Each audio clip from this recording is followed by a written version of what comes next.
Welcome to my podcast Bharat चर्चा।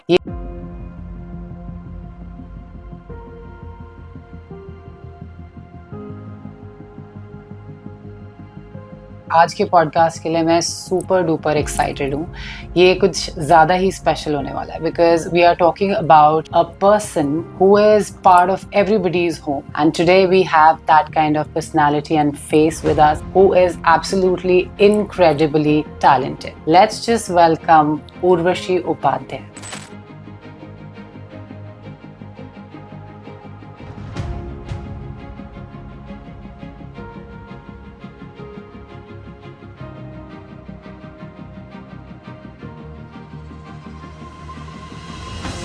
मेरे दादाजी ने मेरे पापा को यानी कि थिएटर देखने गए थे। उसके लिए उनको मार पड़ी थी जब पता चला कि अरे वो गांव में जो नाटक आया है वो देखने गए हैं। मतलब उस फैमिली, आप सोचो कि क्या मानसिकता रही होंगी उन लोगों की। मेरा नाम इतना बढ़ गया था, मेरी एज से ज़्यादा मेरा नाम बड़ा हो गया था, न्यूज़पेपर में आए दिन आता रहता था।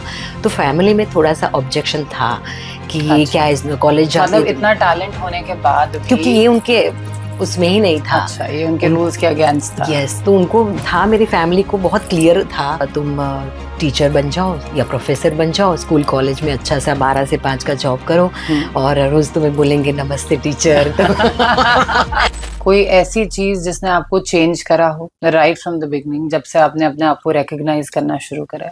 When I lost my mom, मैं कम्प्लीटली बदल गई। उसके बाद मुझे लगा कि ज़िंदगी में ये ऐसा पड़ाव था मेरे लिए कि मुझे उससे बाहर कैसे निकलूं वो समझ में नहीं आ रहा था। उसके बाद मैंने काफ़ी टाइम तक एक्टिंग करना छोड़ दिया था क्योंकि मेरी माँ मेरे रिपीट टेलीकास्ट देखती थी। ऐसा खालीपन आ गया था उसके बाद कि उस खालीपन को भरते भरते मैं थक गई। मुझे लगता है आज भी एक दिन ऐसा नहीं जाता जब मैं उनको याद नहीं करती, क्योंकि अगर वो नहीं होती तो इतनी स्ट्रांग नहीं बनती। उनके जाने के बाद ना मुझे समझ में नहीं आया कि अब मैं स्टार्ट कैसे करूँ। आज भी मेरे लिए वो टफ है। सो ये एक ब्रांड है ला ओपेरा और इनके जो फाउंडर हैं वो मेरे बहुत डियर फ्रेंड हैं काजिम समंदरी।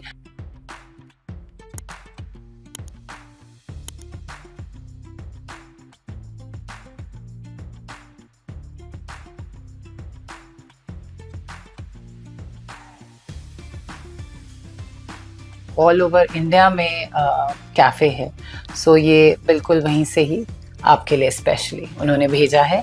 आई hope you like it. Thank you so much. Thank you so much. I hope you enjoy this. It's a great bakery. मैं काफ़ी बारी वहाँ गई हूँ। Sure, yes. Thank you. Welcome to my podcast Bharat Charcha. और आज के पॉडकास्ट के लिए मैं सुपर डुपर एक्साइटेड हूँ। ये कुछ ज़्यादा ही स्पेशल होने वाला है because we are talking about a person who is part of everybody's home, and we all like to watch such channels, such serials that relate to the emotion running in everyone's house. Some people, they don't just act, they just touch your lives with their acting. And today we have that kind of personality and face with us who is absolutely incredibly talented. Let's just welcome Urvashi Upadhyay.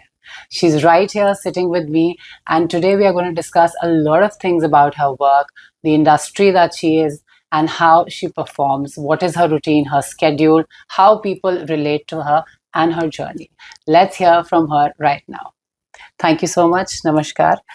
और बहुत अच्छा हुआ कि आपने समय निकाला और आप आ सके यहाँ पे अपने हमें पॉडकास्ट के लिए, और काफ़ी कुछ आज हम जानना चाहते हैं। So I am very excited to know कि आपकी जो जर्नी है ये कहाँ से शुरुआत हुई, कैसे आपने इस जर्नी को पिक किया, और जहाँ आज आप हैं कैसा फील करते हैं? Great. And first of all thank you so much आपके पॉडकास्ट पे मुझे इनवाइट करने के लिए और आपके पॉडकास्ट का हिस्सा बनाने के लिए। It's a complete pleasure honestly. या जर्नी, मुझे ऐसा लगता है कि बिकॉज मैं स्पिरिचुअलिटी में भी काफ़ी हूँ, तो मुझे लगता है कि हर चीज़ के लिए आप चुने गए हो और आपको क्या करना है ऊपर वाले ने सुपर प्लान बना दिया है। बस आपको कहीं ना कहीं रास्ते, कभी हम भटक जाते हैं तो कहीं हमें रास्ते मिल जाते हैं और फाइनली हम अपनी मंजिल तक पहुँच जाते हैं। राइट। गुजरात से हूँ मैं, और मैं ऐसी फैमिली से बिलोंग करती हूँ जहाँ पे मेरे दादाजी ने मेरे पापा को नाटक यानी कि थिएटर देखने गए थे। उसके लिए उनको मार पड़ी थी। अच्छा, नाटक ओके, नौटंकी जो स्टेज पे होता है, ठीक है। वो देखने गए थे और उसके लिए उनको मार पड़ी थी जब पता चला कि अरे वो गाँव में जो नाटक आया है, वो देखने गए हैं। मतलब उस फैमिली, आप सोचो कि क्या मानसिकता रही होंगी उन लोगों हुँ, की कि थिएटर, और मैं ब्राह्मण हूँ तो बेसिकली आपने देखा होगा कि भई पढ़ो, लिखो, पढ़ाओ, एक अच्छा काम करो। अच्छा मतलब सारे राइट, काम अच्छे ही होते हैं, राइट, और मुझे लगता है कि दुनिया में हर चीज़ की दोनों साइड है। हर अच्छे काम में कुछ बुराई है और हर बुराई वाले कामों में बहुत सारी अच्छाई होती ही है। तो जब ये पूरा मानसिकता के साथ बचपन से मुझे ऐसा था कि मतलब ये क्या है? ये सिनेमा, ये सिल्वर स्क्रीन। तब तो मैंने, देखो मैं उस जनरेशन से हूँ जहाँ पे ब्लैक एंड व्हाइट से रंगीन कलरफुल होते हुए देखा है मैंने। मतलब फ़ोन के सारे वर्ज़न देखे हैं, पेजर हो या कुछ भी हो, तो हम ये वो मतलब 80s वाले सारे वो हैं लोग। तो सबसे पहले जब मैं 4 साल की एज की थी, तब जहाँ पे मतलब आपने सुना होगा श्रीमद् भगवत गीता की कथाएँ, हुँ, वो सब होता है, उसमें भगवान के एपिसोड्स होते हैं। मतलब कृष्ण लीला, तो कृष्ण भगवान के एपिसोड्स, देन सीता और राम जी की पूरी कथा, उसके एपिसोड्स। तो मैं वहाँ पे आगे बैठी थी, मेरी मम्मी वो कथा सुनने गई थी, and I was so expressive. 4-5 साल की मेरी एज रही होगी। राइट। तो जो पंडित जी थे मेन ऑर्गेनाइज़र, उन्होंने यहाँ से ऐसे पकड़ के उठाया कि भाई ये लड़की किसकी है? तो मेरी मम्मी टेंशन में आ गई, क्या कुछ किया क्या? कहीं हाथ-वाथ तो नहीं लगाया ना? तो राइट, बोले नहीं-नहीं, आपकी बेटी कितनी एक्सप्रेसिव है, कितनी ध्यान से इतनी हुँ, भारी भरकम कथा को सुन रही है। मतलब कितनी मतलब सुंदर है, मतलब ऐसा लगता है कि जैसे साक्षात सीता माता हो, क्या उनको सीता हुँ, माता बनाएँगे? तो मेरी मम्मी ने बोला भाई वो सब देखो, आपको अभी एक्सप्रेसिव लग रही है, कल को रोना चालू कर देगी तो तो देखो वो राइट, आपका हेडेक है। अगर आप करवाना चाहते हैं तो आप देख लीजिए मतलब कैसे करवाना है, फिर बाद में प्रॉब्लम नहीं होना चाहिए। राइट, तो उन्होंने बोला नहीं, नहीं ठीक है, पर आप राज़ी हो ना? देन मॉम ने बोला हाँ भाई, इसमें क्या हो गया, सीता माता सब पैर छुएँगे, पैर धोएँगे, मतलब वही राइट, कितना या मतलब देवी माता का तो नहीं, यहाँ। आपके फीचर्स में है वो चीज़, जैसे मैं आपसे बात कर रही हूँ और the minute I looked at you, जैसे ही वो ग्लिम्प्स मुझे मिला, तो आपके आप ही नहीं बोलते, आपके फीचर्स भी बोलते हैं। मतलब वो एक कैरेक्टर है आप में जो बिल्कुल स्क्रीन के लिए बना हुआ है। बना वो हुआ है। देखते ही कह सकते हैं, हम, डेफिनिटली। जैसे मैंने कहा कि हर चीज़ के लिए हम चुने गए होते हुँ, हैं, हमें मतलब वहाँ तक पहुँचना होता है, तो बस यहाँ से जर्नी की शुरुआत हुई। लेकिन उस टाइम पे 4-5 साल की छोटी-सी बच्ची के मन में एक बात अच्छे से बैठ गई, वो थी कि जब मैं स्टेज पे थी, सब देख रहे थे। हुँ, मैं कुछ बोल रही थी, सबका ध्यान मेरे वो 2-4 शब्दों में था, और वो 2-4 शब्दों में इतनी तालियाँ मिल गई मुझे, तो हुँ, ऐसा कुछ काम मुझे करना है आगे जाके। तो आपको एनकरेजमेंट मिली। मतलब तब और कुछ पता नहीं था कि ये क्या होता है, कैसे आगे होता है। और फिर वो जो 4-5 साल की वो तो मेमोरी फिर धीरे-धीरे समय के साथ सब ब्लर होता गया और गायब होता गया, और फिर कभी ऐसे, जैसे मैंने बोला था कि कभी ऐसा थिएटर करेंगे या थिएटर की दुनिया में जाऊँगी या कुछ एक्टिंग करूँगी, ऐसा कभी दूर-दूर तक सोचा नहीं बाद हुँ, में। लेकिन जैसे ही मेरा 10th क्लियर हुआ, 11th हुआ शुरू, तो फिर मैंने मतलब ऐसे ही स्कूल में ही कभी बाय फ्लूक हमें मिल जाता है, एक अच्छा एक काम राइट, करते हैं, अच्छा उर्वशी कर लेगी, वो तो बहुत अच्छी बोलने में है। तो फिर धीरे-धीरे स्कूल कॉलेजेस में mono acting, like solo performance ऐसा शुरू हुआ, और हर जगह पे फर्स्ट प्राइज़, हर जगह पे फर्स्ट अच्छा, प्राइज़। तो इस तरह से फिर कॉलेज में भी इस तरह से शुरू हुआ कि कहीं पे भी उर्वशी को भेज दो। तो लास्ट मोमेंट में भी अगर कोई टास्क मिल जाता है, पहली कर मतलब फर्स्ट लेंगे, प्राइज़, फिर तो मार्केट में ये चलने लगा, अच्छा ये आ गई है, तो फर्स्ट प्राइज़ तो उसका ही होगा, राइट, बाकी सेकंड थर्ड हम देख लेते हैं। राइट, तो इस तरह से जर्नी शुरू हुई।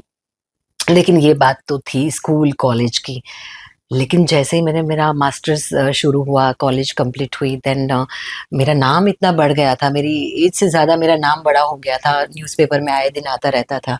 तो फैमिली में थोड़ा-सा ऑब्जेक्शन था कि ये अच्छा। क्या इस कॉलेज जाती है मतलब तो, इतना टैलेंट होने के बाद भी क्योंकि ये उनके उसमें ही नहीं था। अच्छा, ये उनके उन रूल्स के अगेंस्ट था। यस, तो उनको था, मेरी फैमिली को बहुत क्लियर था कि तुम टीचर बन जाओ या प्रोफेसर बन जाओ, स्कूल कॉलेज में अच्छा सा 12 से 5 का जॉब करो और रोज तुम्हें बोलेंगे नमस्ते टीचर, तो सब ऐसे प्रणाम करेंगे। Right. मतलब एक रिस्पेक्टफुल जॉब और अच्छा, मेरे बहुत अच्छे अच्छे रिश्ते भी आ रहे थे, तो अच्छा सा कोई लड़का देखेंगे, शादी करवा देंगे शांति से। मतलब बेसिकली देखो, फैमिली आपकी दुश्मन नहीं होती, Right. वो आपका कंफर्ट चाहती है कि Correct. मैं बड़ी लाडों से नाजों से पली, मन्नत की बेटी हूँ। मतलब मेरे पापा ने मेरे लिए मन्नत मानी अच्छा। थी, तो उनको यही था कि भाई कंफर्ट रहे, खुश रहे, अच्छे से अपना जीवन बिताए, हम सब तो हैं ही ना साथ में। तो वो था, पर मुझे तो कुछ और ही पसंद था, मैंने तो कोई राह और ही चुन ली थी। Right. तो जब ये सब तो हुआ, तो फर्स्ट टाइम मेरे पास आया अपॉर्चुनिटी के एक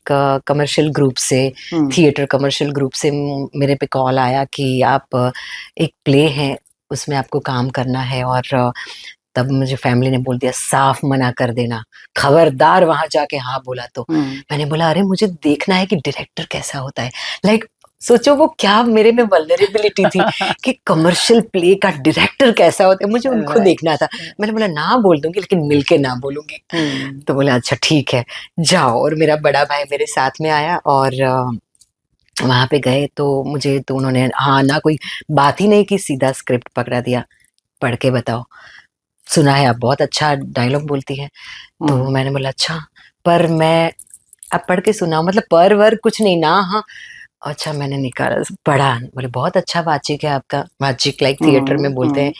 तो मैंने बोला बस ये ले जाओ, आप घर स्क्रिप्ट पढ़ो और ये जो मीरा का रोल है वो आपको करना है। पर मेरी फैमिली में तो मैंने बोला ये सब मना, मतलब मैं ऐसे कमर्शियल थिएटर नहीं कर सकती। तो फिर मेरा भाई था कि ऐसा नहीं, ऐसा आंखें निकाली, फैमिली का नाम नहीं देना था, ऐसा बोला तुम नहीं करना चाहती। अच्छा, बड़ी मजेदार बात है कि एक तरफ वो चाहते हैं कि आप करो ना, बट दूसरी तरफ पता है टैलेंट है लेकिन नाम भी नहीं देना कैसा। तो बोले तुम नहीं करना चाहती, क्योंकि हमारे घर में ये सब नहीं करते, बोल दो मना कर दो। तो फिर मेरे भाई ने बोला नहीं नहीं, हमारी तरफ से तो कोई मना नहीं है, जो करना है करो। मैंने बोला अच्छा, तो मैंने भी मौके पे चौंका, मैंने ठीक है तो फिर अब मना क्या करना फिर। अब जब गेम खेलना शुरू हो ही गया है तो फिर क्यों नहीं। देन वो स्क्रिप्ट लिया और घर गई, और फिर घर तो जाके मतलब होना ही था शुरू, सब कुछ मेरे पे आ गया, वहां जाके हाँ बोल के आई, ऐसा बोला वैसा बोला। तो मैंने बोला आपने बोला कि मना नहीं है, तो मैंने भी बोल दिया ठीक है तो फिर कर लेते हैं। राइट। पर सब बहुत मतलब हो गया बड़ा सा, अभी तो मैं हंस रही हूँ, तब रो रही थी। नहीं, बड़ी ब्यूटीफुली आपने अपनी जर्नी बताई, और जैसे जैसे आपने फेस किया होगा जब आप ग्रो कर रहे हो, थिएटर भी, फैमिली के कुछ एग्रीमेंट्स डिसएग्रीमेंट्स, उन सबके साथ कोप अप करते हुए एक आपने अपने लिए नीश क्रिएट करा, एक लेवल बनाया। सो आप ऑलमोस्ट 2 डेकेड से ज्यादा इस इंडस्ट्री में, more than 2 decades, yes yes. So now you told us कि कैसी आपकी जर्नी थी और आप आज यहाँ तक हो इस प्लेटफॉर्म पे। आपको लगता है कि मुंबई में क्योंकि आप रहते हो, तो क्या ये जर्नी आपके लिए थोड़ी इस वजह से भी इजी थी, या कहीं और इंडिया के किसी और पार्ट से अगर आप आते तो आपके लिए टफ होता? पहली बात तो मुंबई में ये सोच के कभी नहीं आई थी कि मुझे इंडस्ट्री में काम करना है, या टीवी या ये सब क्या होता है, स्टार प्लस क्या होता है, मुझे कुछ नहीं पता था। यहाँ पे जैसे मैंने जर्नी वहाँ खत्म नहीं हुई मेरे थिएटर की, मेरी मॉम ने वो स्क्रिप्ट पढ़ा और उन्होंने मुझे पुश किया कि तुमको मेन हीरोइन का रोल ऑफर किया है तो एक प्ले कर लो। उसके बाद हुआ यूं कि एक के बाद दूसरा, दूसरे के बाद तीसरे, मैं प्ले करती गई। फाइट भी चल रही थी घर से, सभी से लड़ाइयाँ हो रही थी, मतलब बोलचाल भी बंद थी, मतलब शाम दाम दंड भेद सब कुछ चल गया था घर में। मेरा भी रूठना मनाना, मैं कूद जाऊंगी अगर मुझे थिएटर नहीं करने दिया। मतलब यहाँ तक की बात के प्यार में जो होता है वो सब मैंने थिएटर के प्यार में कर दिया था। तो फाइनली घर के लोगों को घुटने टेकने ही पड़े और मैं करती गई। लेकिन एक पॉइंट पे ना मुझे सोसाइटी से बहुत ही खराब मेरे लिए चीजें शुरू हो गई। सोसाइटी ने मुझे बुरी तरह से स्कोल्ड करना शुरू कर दिया। कि किस उम्र में आपने? वही जब लाइक इट वाज 2021। अच्छा, जिस एज में, यस। तो रात को थिएटर से अक्सर हम रिहर्सल करके घर आते थे और उनका, हमारे ग्रुप का नियम था कि भाई अकेले लड़की को घर नहीं भेजना है, रास्ते में कुछ हुआ क्या तो थिएटर ग्रुप का नाम खराब होता है। तो रात को मैं अपनी स्कूटी पे होती थी, वो अपनी बाइक पे होते थे, पर हर एक लड़का एक लड़की को छोड़ने आता था और बिल्डिंग में से सब, अच्छा देखो देखो आज वो लड़का उसको छोड़ने आया है, अच्छा, that way. अच्छा आज आज वो आया है छोड़ने। हम्म, रोज रात को बाहर से आती है, दूर से आती है। अभी किसी रिश्तेदार ने फोन कर दिया मेरी मम्मी को कि कहाँ है आपकी बेटी, तो मम्मी बोली रिहर्सल के लिए बाहर। अच्छा इतनी रात को बाहर घूमती है तुम्हारी लड़की, बाकी तो तुम्हारे घर में तो नियम था ना कि शाम को 7 बजे के बाद लड़कियां घर से बाहर नहीं, तो नियम का क्या हुआ, उसके लिए सारे नियम मतलब अलग हो गए। तो ये सारी बहुत चीजें शुरू हो गई थी। तो एक पॉइंट के बाद स्ट्रिक्टली मेरे घर में से मना कर दिया था कि ये तुम्हारा आखिरी प्ले है, इसके बाद तुम प्ले नहीं करोगी। बहुत सारे रिश्ते भी आए, मेरे सामने कंडीशन भी रखी गई कि भाई थिएटर छोड़ना पड़ेगा, एक्टिंग छोड़नी पड़ेगी, डांस छोड़ना पड़ेगा, नॉर्मल लाइफ अगर, क्योंकि हमारे घर में तो ये सब नहीं चलता, ऐसे घर की बहू बनेगी और ये सब करेगी तो पर हमें नहीं देखो ये चलेगा। बड़ी आयरनी है सोसाइटी की। कमाल की बात तो ये है कि एक तरफ आप थिएटर भी कर रहे थे, एक तरफ आप एक्टिंग भी कर रहे थे, एक तरफ रिश्ते भी इतने सारे आ रहे थे। अब ये देख रहे हो कि सोसाइटी में दोगलापन कितना है, बट कि ये पता है लड़की सुंदर है, टैलेंटेड है, तो रिश्ते भी एक के बाद एक, और एक तरफ फिर काम के लिए भी हाँ मना मतलब हाँ लड़की अच्छी है तो उसको समझाते हैं समझाते हैं। कि मना मतलब। और अक्सर लोग ना लोगों को पता नहीं होता कि उनके अंदर का फायर क्या है, उनको क्या चाहिए। अब मुझे पता चल गया था कि मुझे क्या चाहिए, और बहुत सही टाइम पे पता बहुत चल सही टाइम पे। तो मुझे लगता था कि मैं मर जाऊंगी अगर मैं थिएटर नहीं करूंगी, मैं घुट जाऊंगी अगर मैं एक्टिंग नहीं करूंगी, मैं मतलब मैं नहीं रहूंगी अगर मेरी पसंद की ये चीजें मैं नहीं करूंगी। तो आपने अपने अंदर की आवाज को फॉलो किया ही किया, नो किया मैटर व्हाट। फॉलो, मतलब बड़ा सा क्रांतिकारी बन गई मैं कि तो यहाँ पे लेकिन जब एक पॉइंट पे सब सब सब इकट्ठे हो गए, पूरी फैमिली ऐसे राउंड में, और मैं सेंटर में थी, और मुझे ये बोला गया कि ये तुम्हारा आखिरी प्ले था, और करेक्टली वो मेरा आखिरी प्ले था। और वो प्ले का शो मुंबई में था। मुंबई में मेरा वो शो चला। शो में 9 जजेस थे, 9 जजेस में एक थी शोभना देसाई। उन्होंने मुझे देखा और वो अपनी चेयर से उठ के नाचने लगी। क्या कमाल की एक्ट्रेस है, आग लगाती है, क्या शेरनी है, क्या एक्ट्रेस, मतलब वो खुशी के मारे पागल हो गई थी मुझे देख के। मुझे हमारी देवरानी की मेरी मंजुला मिल गई, यही मेरा शो चलाएगी। तो जैसे शो खत्म हो गया ना, आई वाज लाइक पूरा मेलोड्रामा। हाँ, थिएटर को ऐसे हाथ टच कर रही थी, ये आखिरी स्पर्श तो मेरा पूरा मेलो, और आई वाज क्राइंग, मैं रोए जा रही थी कि इसके बाद मुझे थिएटर करने को नहीं मिलेगा। वो सच में ही सो आपने डिसाइड कर लिया था कि अगर माँ बाप ने बोला है तो अब मुझे नहीं क्योंकि करना, वो अब होगी, आपको बस बताऊं वो होगी। बहुत हद हो गया था। क्योंकि एक पॉइंट के बाद अगर आपके अपने लोगों की इतनी इच्छाओं को आप कुचल के आगे बढ़ो तो वो भी सही नहीं था। तो मैंने ना बहुत कुछ प्रकृति के हाथ में छोड़ दिया। शायद मुझे सफलता इसीलिए मिलती गई। मैंने ना अपने मन का किया लेकिन दिल नहीं दुखाया। मतलब उनको समझाने की कोशिश की। हमारा स्ट्रगल चला फैमिली में कि मेरा ये पॉइंट है, आपका ये पॉइंट है, मेरा ये पॉइंट है, वो चला। लेकिन एक पॉइंट के बाद जब मुझे पता चला कि दुनिया भी उनको टॉर्चर कर रही है और अल्टीमेटली वो तो मेरा अच्छा ही चाहते हैं, तो फिर मुझे लगता है कि शायद ये मेरी किस्मत में नहीं होगा। अब तक मुझे जितना मिला, क्योंकि 24 साल की एज में मुझे 39 अवार्ड्स मिल चुके थे, जो शायद मेरी फैमिली में किसी को नहीं मिले थे। किसी ने स्टेज नहीं देखा, किसी ने इंटरनेशनल लेवल पे जाके परफॉर्म नहीं किया, किसी ने भरतनाट्यम नहीं किया, किसी ने आरंगित्रम नहीं किया। मैंने सब कुछ कर लिया था, मैंने सब अचीव कर लिया। तो मुझे लगा कि मैं, हमारी फैमिली या हमारे घर की लड़कियां हैं, उनसे तो बहुत आगे। मैंने काफी कुछ जीवन को जी लिया है, तो अब अपनी फैमिली की मर्जी को भी जी लेती हूँ। तो फिर शोभना जी ने ये बोला, और मैंने बोला मेरी मम्मी से बात करनी पड़ेगी। देखो यहाँ तक पहुंचने में ही मुझे बहुत दिक्कतें आ गई। तो मेरी मम्मी का नाम भी शोभना ही है कोइंसिडेंटली। तो दोनों शोभना शोभना ने बात कर ली, और जो मुझे इतना पहाड़ जैसा मुश्किल लग रहा था वो चुटकियों में ऐसे निकल गया। क्योंकि मेरी मॉम ने तब बोला कि अच्छा ठीक है, हम सोच सकते हैं। क्योंकि बात यहाँ पे ये हो गई थी कि थिएटर थिएटर थिएटर चल रहा था, पर जब उस टाइम पे स्टार प्लस हुआ करता था, वो दौर था जब आप सास भी कभी बहू थी, इको साउंड में उसके गाने सुनाई देते थे।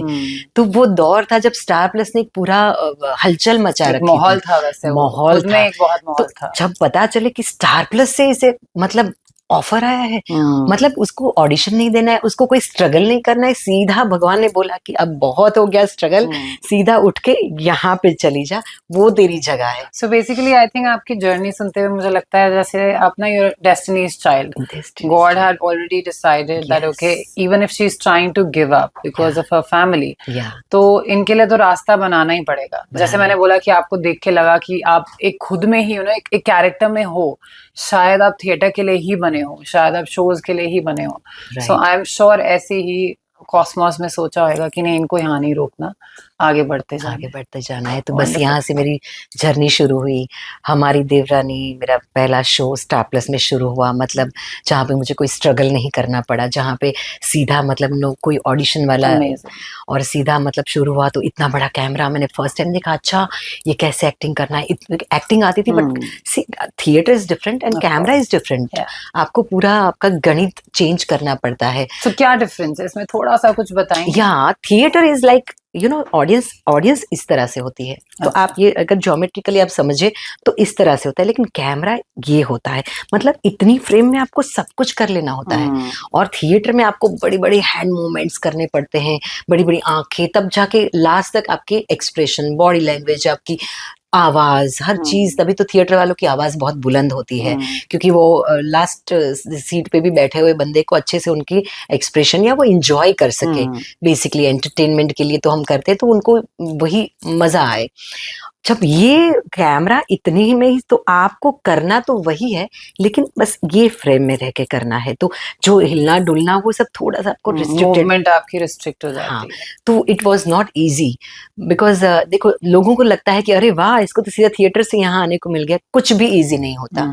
आपको आपका हृदय, आत्मा, आपकी सारी इंद्रियां, सब कुछ अंदर झोंकना पड़ता है, यज्ञ की तरह उसको मानना पड़ता है, तब जाके आपको फल प्राप्त होता है। तो वहां पे भी काफी मुश्किल रहा मुझे सीखना, समझना, क्योंकि मेरे साथ सारे मंजे हुए एक्टर्स थे जिन्होंने काफी कुछ टीवी में भी काम किया था। मैं ही बिल्कुल नई थी और मेन कैरेक्टर कर रही थी, तो ऑलरेडी बाकी सब लोगों को भी ये सारी चीजें, अच्छा देखो ये तो सीधा आ गई है और आता तो कुछ नहीं है। सो ऐसा कुछ मतलब होता है इंडस्ट्री में थोड़ा मतलब वो थोड़ा जेलसी फैक्टर, थोड़ा नेपोटिज्म, थोड़ा कंपटीशन, और जहाँ थोड़ा लोगों को डर भी लगे कि अच्छा हमसे बेटर कोई आ गया है, ऐसा आपको लगा? आपने थोड़ा सा फेस करा? लाइक देखिए कैंडिडली थोड़ा सा बताएं। यस, देखिए मैं आपको एक कमाल की बात बताती हूँ। ये जो सारी चीजें आपने बोली, क्या घर में ये सारी चीजें नहीं होती? बिल्कुल।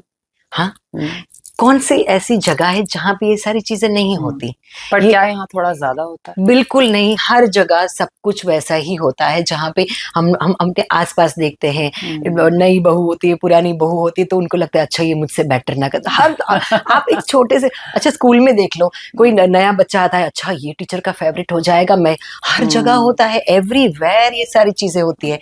लेकिन बस मुझे ऐसा लगता है कि आपको आपके संस्कार, आपका किरदार, आपका व्यक्तित्व और आपके हुनर को पहचान के ही आगे बढ़ना है। देखो, जेलसी करने से या कंपटीशन फील करने से या उसको वो मिल जाएगा मेरा लूट जाएगा, ऐसा कुछ नहीं होता।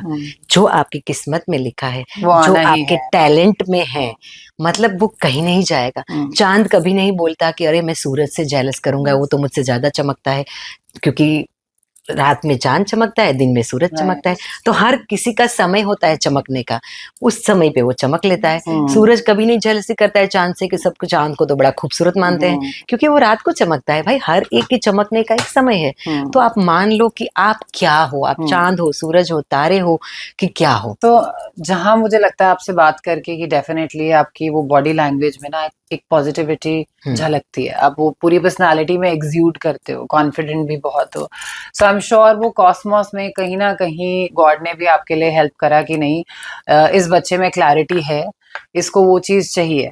सो जो आजकल बहुत लोगों में मिसिंग है, जैसे अभी हम बात कर रहे थे कि उनको पता ही नहीं, ऐसा होता है कि सारी उम्र निकल जाती है लोगों की, उनको पता ही नहीं चलता कि क्या चाहते हैं वो, क्या उनकी लाइफ किस चीज के लिए बनी है। बट आपको देख के ऐसा लगता है जैसे from the beginning only you new that okay I'm made for this, I want to do this, और वो कैरेक्टर आपने निभाया है। और आई एम श्योर अभी भी जैसे आप इतने शोज करते हो, तो मैं ये जानना चाहती हूँ कि वो जो फ्रेशनेस है हर कैरेक्टर में, जो एक लाइफ लेकर आते हो, वो कैसे करते हो? वो कॉम्प्लीमेंट करता है आपका रोल और आपका freshness, enthusiasm, how do you maintain that? बस मुझे एक ही चीज पता है, ये सारी चीज आपने बोली वो भी नहीं पता मुझे। मैं एक ही चीज मानती हूँ कि मुझे कुछ नहीं आता। हर रोज मुझे लगता है कि आज मेरे लिए चैलेंज है, आज मुझे ये सीन मैं कैसे करूंगी। वो मुझे आज भी गुड़गुड़ी पेट में होती है, मुझे लगता है कि आज भी, और वो होना बहुत जरूरी है। क्योंकि मेरे डायरेक्टर ने एक दिन ऐसा बोला था, जब मैंने बोला था कि आज का शो कमाल का जाने वाला है, बिकॉज एकदम मजा आ गया, बैक टू बैक शोज चल रहे थे, मुझे अवार्ड्स मिल रहे थे, तारीफें मिल रही थी, तो एकदम कॉन्फिडेंट था कि यस आज का शो। तो मेरे सर ने बोला था आज ही तुम्हारा शो खराब जाएगा, याद रखना। क्योंकि जब आप बहुत एयर में रहते हो, आप कॉन्फिडेंस हद से ज्यादा, ये परफॉर्मेंस है, आप इतने सारे लोगों के लिए कर रहे हो, आपको पता नहीं कि वो बंदा अपने घर से कैसे आया है, वो कैसे आया है, वो कैसे आया है। एक वाइब, एक एनर्जी, एक ब्रीदिंग, अगर इमोशन है, मुझे लगता है। तो इतने अलग अलग इमोशन लेकर लोग आए हैं, पर वो जब एक ही पर्पस के लिए आए हैं, एंटरटेनमेंट, आपको देखने, तो अलग अलग मूड से आए हुए लोग एक बंदे को देखते हैं, तो आपको सोचो कि कितने लोगों की एनर्जी को आपको कंट्रोल करना है और आपकी तरफ मोड़ना है, आपके साथ लेके जाना है। तो आप अपनी एनर्जी को लेके इतने कॉन्फिडेंस नहीं कभी भी हो सकते हो। कितने शोज में ऐसा होता है। देखिए कॉन्फिडेंस तो चाहिए जब बिल्कुल आप स्टेज पे हैं, कैमरा के सामने है, कॉन्फिडेंस तो ओवर कॉन्फिडेंट नहीं चाहिए। वो आई थिंक वो किल किसी को भी करता है। यस, वो किसी को भी किल कर सकता है। तो आपको ना वो वल्नरेबिलिटी ही जिंदा रखती है। मैं इतनी कॉन्फिडेंस में कभी आके नहीं, अच्छा आई नो कुसुम का कैरेक्टर, मुझे पता है, अरे कल कुछ ऐसा, अब परसों की बात ले लो, ऐसा सीन था जहाँ पे हम लोग जो टिपिकल आंटियां टीवी देख के जो चुगली करती है वैसा करना, तो हम लोग बहुत हंस रहे थे। पहले कुसुम ऐसी नहीं है, बट हमने ऐसा किया। तो ये अलग तो हम लोग याद कर थे। अच्छा वो जो नीचे आंटियां बैठ के मुझे बोलती ना, अरे आज क्या दिखा दिया, और ये ऐसा होना था, ये सौम्या ने बिल्कुल गलत किया, पर आपने क्यों ऐसा किया, तो वो हम याद कर रहे हैं, बिकॉज हम ऑब्जर्व करते हैं लोगों के एक्सप्रेशन, उनके जेस्चर, उनके एक्सपेक्टेशन। तो वैसा हमने कर दिया। तो हमने सोचा ही नहीं था ना कि आज ऐसा सीन करना है हमें। तो हर दिन नया होता है, हर चीज नई होती है, हर लाइन नई होती है, हर एक मूड नया होता है। तो मुझे लगता है कि आप ये चीज, काफी लोग, मतलब देखो इतने अनुभवी लोग हैं, आई थिंक मुझसे कितने लोग अलग होंगे, ये मुझसे नहीं सहमत होंगे कि ऐसा नहीं होता, जब हम इतना कर लेते हैं तो पता चलता है। लेकिन मुझे लगता है कि एक फ्रेशनेस बनाए रखने के लिए आपको खाली होना बहुत जरूरी है। अगर आप भरते जाएंगे तो फिर वो ओवरफ्लो ही दिखेगा। वो खालीपन होना जरूरी, तब तो जाके हम नई चीज भरेंगे और हम एक्सप्रेस करेंगे, हम बाहर लाएंगे। तो फिर मैं बस वो जो रोज करती हूँ, मैं खाली होके घर चली जाती हूँ, क्योंकि कल मुझे फिर से भरना है, उसमें फिर से निकालना है, वो एक जीना है उस किरदार को, उस लाइन को जीना है, उस मोमेंट को जीना है। क्या पता, क्योंकि एक बार जो कर लिया वो बस हम देख सकते हैं। और एक डर ये भी होता है कि अगर आपने अच्छा नहीं किया तो ये लाइफ टाइम के लिए डॉक्यूमेंट हो जाता है, कभी भी खोल के अरे क्या काम किया तुमने। ये एक प्रूफ बन जाता है कि आपके काम को लेकर आपको बहुत सावधान भी रहना पड़ता है, कॉन्शियस रहना पड़ता है, अलर्ट रहना पड़ता है कि आप किसी को एक्सक्यूज दे सकते हो लेकिन खुद को नहीं दे सकते हो। So, इस इंडस्ट्री में मतलब एक्सक्यूज नहीं चलेगा। आपको लगता है कि यहाँ पर हार्डवर्क, कंसिस्टेंसी, काम ही बोलता है, बने रहना, आपका काम, ये सारी चीजें आपके लिए बोलती हैं, तभी आप उस जर्नी पे टिके रह सकते हो। Otherwise it is like a tough struggle for anyone.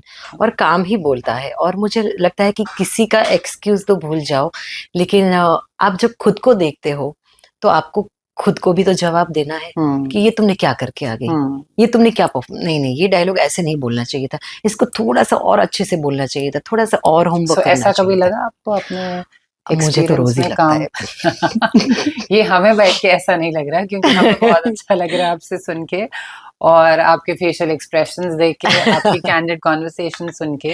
So I am sure अब तक तो काफी अमास कर लिया आपने अपना एक्सपीरियंस की। मैं तो रोज ना खुद किसी भी कैरेक्टर में अगर हम आपको बोलें कि आपने एक्ट करना है, so you will be like excellent in that. मैं तो बड़ी ग्रीडी हूँ, मुझे रोज लगा अच्छा इससे थोड़ा और अच्छा होना चाहिए था, ये इससे थोड़ा और बेटर करना चाहिए था मुझे, नहीं ये ऐसा करके देखो क्या। तो मैं कभी खुद की भी ना रिकॉर्ड करके, फैंस बने रहते हैं, है ना। सो जैसे इसका जवाब ऐसे आपने पहले ही दे दिया था, पर मैं फिर भी इसको सवाल में कन्वर्ट करना चाहूंगी। तो जब आपको पता है कि आपका फैन बेस अच्छा है, फैन फॉलोइंग बहुत है, जैसे कि हमने बात करी तो आपने कहा दिल्ली में भी बहुत है, जी। And I am sure all over India में ही होगा, क्योंकि जिस चैनल पे आपके शोज आते हैं वो सभी देखते हैं, जी। और ऐसे वाले सीरियल्स चैनल्स लोग अक्सर देखते हैं और देखना भी चाहते हैं। तो उन फैंस के लिए बने रहने के लिए ये सब चाहिए जो आपने बताया, और ये ऑटोमेटिक भी कनेक्ट होता है आपके साथ, जैसा भी आपने डिस्क्राइब करा भी, जी जी राइट? जी। और उसके लिए कुछ और भी आगे हार्ड वर्क करना पड़ता है कि यहीं तक ही सीमित है? नहीं नहीं, बहुत हार्ड वर्क करना बहुत पड़ता है। hard work। देखो आजकल सोशल मीडिया का जो तांडव चलता है, आपको उसमें भी पार्टिसिपेट करना पड़ता है। Right। आपको मतलब आपने क्या किया, शूट पे गए तो स्टोरी डाला, लाइव नहीं आते तो लोग मैसेज करते, डीएम करते, अरे कभी लाइव तो आ जाओ मैम, हमें आपसे बातें करनी है। सो आप अवेलेबल होते हैं कई बार अपने यस यस, मैं इंस्टा कोशिश हैंडल पे? करती हूँ कि मैं मेरे सभी फैंस को पर्सनली जवाब दे दूँ, क्योंकि मेरी कुछ स्टोरीज, जिस तरह से मेरा इंस्टाग्राम है थोड़ा सा अलग है।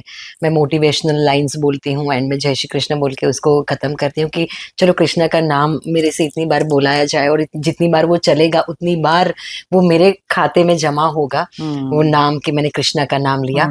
तो काफ़ी लोग मुझसे ये मेरे जो मोटिवेशनल चीज़ों से कनेक्ट करते हैं, उनकी लाइफ में कभी ऐसा कुछ चल रहा होता है तो मुझे मैसेज करते हैं कि अरे मैम आज मेरे साथ यही हो रहा था और मैंने आपका रील देख लिया, थैंक यू सो मच।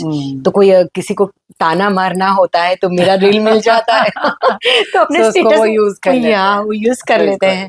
तो आई थिंक पब्लिक के साथ आप ऐसे ही अटैच हो सकते हैं, यस जो मैंने देखा है। करेक्ट। आप बहुत सारे लोग मैंने ऐसे देखा है, वो जैसा मर्जी कंटेंट डालें, चाहे वो इतना पॉलिश कंटेंट हो, चाहे वो उसमें पर्सनली वो इंसान भी अच्छा लग रहा हो, लेकिन उसको रिलेट करने के लिए पब्लिक से एक सेंटिमेंट, एक इमोशन ऐसा चाहिए जो लोग अटैच करके चल सके। ये मैंने सोशल मीडिया पे डेफिनेटली बहुत देखा है। आपका नाम भी चाहे कितना हो, बट अगर वो मास कनेक्ट ही नहीं कर पा रही है तो वो फॉलो अप आता ही नहीं है, आता ही नहीं ये है। और फैक्ट है। मुझे लगता है कि फॉलोअर्स का गेम मेरे लिए बहुत मायने नहीं रखता। पर मुझे ऐसा लगता है कि आपको जो लोग फॉलो करें, वो उनकी लाइफ को आप कितना चेंज कर पा रहे हो। वो अगर आपकी प्रोफाइल देखे तो क्यों देखें? क्यों देखें? क्यों? क्योंकि उनको कुछ तो ऐसा लगता है कि ये मैम कुछ ऐसा बोलेंगी जिससे मुझे अच्छा लगेगा, या आज उन्हें ऐसा क्या बोला, शायद मैं एक बार देख लूं, राइट। या मैं एग्जाम देने जा रहा हूँ, या आज कुछ हुआ है। मुझे कितने लोगों ने बोला है कि मेरे कुछ ऐसे रील्स देख के कि अगर हमारे साथ ऐसा हो तो मैं क्या करूं, क्या मैं भी आपके जैसा करूं? तो मैं बिल्कुल, आपने बोला वैसे, मैं बिल्कुल करके देखो, क्योंकि हिम्मत चाहिए। आपका आपका अपना एक पॉइंट ऑफ व्यू रखने के लिए हिम्मत चाहिए, खुद के लिए लड़ने के लिए हिम्मत चाहिए, ना बोलने के लिए हिम्मत चाहिए। आपको क्या चाहिए वो बोलने के लिए हिम्मत चाहिए, और ये हिम्मत सब में नहीं होती। तो आपको कभी लोगों को ना क्रांतिकारी बनाना पड़ता है, और वो लोग फिर मुझे मैसेज भी करते हैं कि हमने ऐसा किया और ये रिजल्ट आया। तो मैं हंसती हूँ कभी कभी, और मैं उनसे बातें करती हूँ। मैं उनको एग्जाम के लिए ऑल द बेस्ट बोलती हूँ। उनका दिल टूटा तो मैं बोलती हूँ कि इट्स ओके, बहुत गम है जमाने में मोहब्बत के सिवा, अपनी खुद को खोजो, तुमको क्या पसंद है उसको ढूंढो, है ना? ये अपने माँ बाप ने आपको बहुत प्यार से बड़ा किया है, उनके बारे में सोचो। तो मैं लोगों से वाकई, मतलब ये जो भी है मेरा प्रोफाइल, वो बिल्कुल रियल है। मैं रियल लाइफ में भी बिल्कुल ऐसी हूँ। मेरे सेट पे भी काफ़ी लोग ऐसे हैं जो मुझे आके रूम में आके अपने सारे दुख दर्द सुना के जाते हैं कि ऐसा हुआ, तब मैं क्या करूँ। मैं उनको सर पे हाथ रखती हूँ। कितने लोग आज मुझे ऐसे मिलते हैं जो आके मेरे पैर छूते हैं, दूर दूर से आते हैं, मात्र मेरे रील्स की वजह से मुझे मिलने आते हैं कि मैम आपके रील्स के हम फैन हैं। मेरे लिए श्रीमद् भगवत गीता लेकर आते हैं, मेरे लिए कृष्णा राधा की वो मूर्ति लेकर आते हैं, या तो कभी अच्छी अच्छी फोटोज बना के लेकर आते हैं। तो बहुत कुछ वो लोग करते हैं, वृंदावन से आते हैं, गुजरात से आते हैं। तो मुझे लगता है कि मेरा जीवन तो सफल हो गया, क्योंकि मैं इंस्टाग्राम पे ये सोच के कभी मैंने ये नहीं किया था कि इसका रिजल्ट इतना अच्छा आएगा। पर मुझे अगेन ऐसा कुछ नहीं करना था जो मुझे लगता है कि नहीं यार ये मैं नहीं कर पाऊंगी। मैं ना अक्सर अपने आप को बहुत सवाल पूछती हूँ कि क्या ये चीज मैं जिंदगी भर कर पाऊंगी? हाँ, तो ही मैं उसमें आगे जाती हूँ। मुझे लगता है नहीं नहीं नहीं नहीं, मैं भेड़ चाल में तो शुरू तो कर दूंगी, ये कर रहा है, वो कर रहा है, ये कर रहा है, चल मैं भी कर लेती हूँ। मैं ऐसा कभी नहीं करती। मतलब आप अपनी अंदर की आवाज सुनते हो? मैं रोज सुनती हूँ, आपको खंगालती हूँ खुद को, रोज खंगालती हूँ। मतलब कुछ भी करने से पहले मतलब सोचती हूँ, और ये चीज जरूर पूछती हूँ कि क्या मतलब मरते दम तक अगर आखिरी बार भगवान लेने आए और बोले कि ये करना है, 1 मिनट में इतना कर लेती हूँ। तो वो वाला जब मुझे मन करे उसी चीज़ में मैं पढ़ती हूँ, वरना मैं बोलती हूँ टाटा बाय बाय, या आप आगे बढ़ो, मैं यहीं तक ठीक हूँ। बिल्कुल सही। सो जो भरतनाट्यम आपने बताया, अपने काफी टैलेंट्स के बारे में अभी हमने डिस्कस करा, सो डू यू थिंक कि भरतनाट्यम ने आपकी लाइफ में एक डिसिप्लिन क्रिएट करा है? आपका एक माइंडसेट जो आज है वो उस वजह से है, क्योंकि Bharatanatyam is not easy, not easy, उसके लिए डेफिनेटली डिसिप्लिन चाहिए। और मेरे लिए तो वैसे भी इजी नहीं था अच्छा। ना। यहाँ पे भी देखो, मेरी लाइफ में ना मुझे भगवान ने तब तब के सोना बनाया है। कोई भी फील्ड, मुझे कोई भी चीज मुझे इजीली नहीं मिली है। हर चीज को प्राप्त करने के लिए मैंने बहुत रोया है, बहुत मेहनत की है, बहुत कसा है खुद को, बहुत झोंका है। मैं बिगनिंग में कथक डांसर थी, लेकिन मेरे, जैसे मेरी स्टोरी मैंने आपको बताई कि रिश्ते आते थे, बोल रहे थे कि ये सब छोड़ दो तो शादी होगी, सेम मेरे कथक के गुरु के साथ हुआ था। तो इसीलिए ना देखो, ये सब सारी कहानियां जब सुनते हैं लोग डर जाते हैं। तो उनके साथ भी सेम चीज हुई थी कि भाई वो तो गुरु थी, डांस की गुरु थी, तो भी उनके साथ उनकी पहली शादी वही रीजन की वजह से टूटी। अब सेकंड बार उनका हुआ शादी, तो यही उनको बोला गया कि शादी होने के बाद बोला कि ये सब छोड़ लो, वरना हम मतलब डिवोर्स हो जाएगा, ये वो। तो तब तो मैं बहुत छोटी थी, मुझे एग्जैक्टली कहानी पता याद नहीं है, पर ऐसा ऐसा कुछ हुआ। तो उन्होंने तब मेरी मम्मी को एक वर्ड बोला था कि आपकी बेटी बहुत आगे बढ़ेगी, वो उसको आप रोकना मत, उसको आगे बढ़ने देना, वो बहुत टैलेंटेड है। पर मेरा कथक का वहां पे फुल पॉइंट लग गया, बिकॉज गुरु की शादी हो गई और उनकी लाइफ में भी इतना बड़ा आ गया, तो फिर हम लोग ऐसे अभी क्या करें। देन मेरे पापा गवर्नमेंट जॉब करते थे, तो एक जगह से दूसरी जगह ऐसा उनका चलता रहता था ट्रांसफर। तो फाइनली मैं 12th में थी और एक बड़े प्लेस पे आए, गुजरात में सूरत करके जगह है, वहां पे आए। तो मुझे लगा ये बड़ी जगह है, यहाँ पे शायद मैं अपना वो फिर से कंटिन्यू कर सकती हूँ, जो डांस बचपन में छूट गया। तो फिर तो सब भूल चुके थे, अच्छा वो तो बचपन की बात है, अब छोड़ो, नहीं करना है डांस, डांस के ताता थैया करके क्या फायदा है। तो अरे हाँ, सब फायदा, अच्छा फायदा क्या है गुजराती फायदा क्या है वो देखो। अरे मैंने बोला फायदा मतलब मुझे खुशी मिल रही है, वो फायदा है। इतना बड़ा फायदा, क्योंकि खुशी दिखती नहीं है ना लोगों को, वो फॉर्म में नहीं है ना कि आज 1 लाख की खुशी मिली, आज 5 लाख की खुशी मिली। मतलब खुशी का भी एक एसोसिएशन हो गया, तो अगर पैसा कमा के लाए या कुछ और अचीवमेंट हुई तो वो खुशी बनी। क्योंकि लोगों को ना ये संतोष, हैप्पीनेस और ये ना जो भाव है ना, वो दिखते नहीं है ना, तो वो समझ में नहीं आते। तो मुझे लगता है कि मुझे डांस करने में खुशी मिल रही है, मैं जा रही हूँ। तो फिर मैंने ढूंढा ढूंढा ढूंढा, मेरी एक बेस्ट फ्रेंड है, अभी भी है फ्रेंड, बीजल नानावटी, वो भरतनाट्यम करती थी। अब जो दोस्त करते हैं हम वो करने लगते हैं। तो फिर मैंने बोला अच्छा डांस ही तो है, अब कथक, और मुझे कोई कथक का गुरु मिल ही नहीं रहा था, तो अंदर का जो डांस का कीड़ा था वो बड़ा मुझे परेशान कर रहा था। तो मैंने बोला अच्छा ठीक है, तो मैं भरतनाट्यम कर लेती हूँ, चलो। तो फिर वो लेके गई मुझे अपने गुरु के पास। वो पारसी है, आज भी मैं उनके साथ टच में हूँ, बेना स्तोडी वाला। तो उन्होंने मुझे देखा कि बेटा तू तो ना कथक डांसर, कथक वाले खड़े रहते हैं, भरतनाट्यम में तो बैठना पड़ता है, तो मैं तुम्हें देखूंगी पहले कि तुम कर पाओगी, तुम लायक हो कि नहीं भरतनाट्यम के, पहले देखूंगी। तो मैंने बोला अच्छा ठीक है, जैसी आपकी मर्जी। तो उन्होंने मेरी बॉडी में वो ग्रेस देखा, पारसी है तो वो तो बड़े गुजराती पारसी में बोले तो बड़े नक्कसदार बॉडी है तारू। तो लाइक वो मुझे बड़ी खुश हो गई कि तुमको जैसे डालो तुम ढल जाती हो, जैसा करने को बोलो कर लेती हो। तो मैंने उनको बोला कि अब मैं आपकी शिष्या हो गई ना, पक्का आप मुझे सिखाओगे ना। उन्होंने बोला हाँ सिखाऊंगी। तो मेरा 12th कंप्लीट हुआ था, F5 था, मुझे पता था TY के बाद मेरी शादी हो जाएगी, मतलब कॉलेज के 3 साल बाद मेरी शादी हो जाएगी। तो मैंने उनको बोला कि आप ऐसा कुछ करना कि F5 में 2 साल कंप्लीट, SY में 2, मतलब मुझे ना इधर मैं ग्रेजुएशन कंप्लीट करूं, आप इधर भरतनाट्यम में ग्रेजुएशन कंप्लीट करवा देना, मतलब कुछ भी करके लपेट लेंगे हम लोग, मैं दिन रात एक करने के लिए तैयार हूँ। मगर बस हमें आगे ऐसे बढ़ाना कि वो मेरे फेवर में रहे, किसी को पता भी ना चले और मैं सुमड़ी में ऐसे मतलब भरतनाट्यम में निकल जाऊं। तो बोले तो नहीं देखना पड़ेगा, तुम्हें पास भी तो होना पड़ेगा एग्जाम में, बिकॉज एग्जाम्स होते हैं उसमें, तो वो सब मैं देख लूंगी, आप मेहनत जितनी भी करवा लो मैं कर लूंगी। तो लाइक उनकी इतनी हेल्प रही, सपोर्ट रहा, और मैंने भी मेहनत करने में कभी पीछे मुड़ के नहीं देखा। तो उसी का ही आई थिंक आज फल है जो आप तो इधर मेरा ग्रेजुएशन हुआ, इधर मेरा डांस में भी ग्रेजुएशन हुआ, फिर तो तब तक तो मैं क्रांतिकारी बन चुकी थी। फिर तो शोज के लिए आउट ऑफ कंट्री भी गई, कितना कुछ किया, मतलब लोग बोलते थे कि अच्छा, जब मैं पहली बार कनाडा गई तो मेरी मम्मी और सब लोग बोले अगर रिश्तेदार पूछेंगे कि तुम कहाँ गई, तो हम क्या बोलेंगे? नाचने गई है, कनाडा वो भी।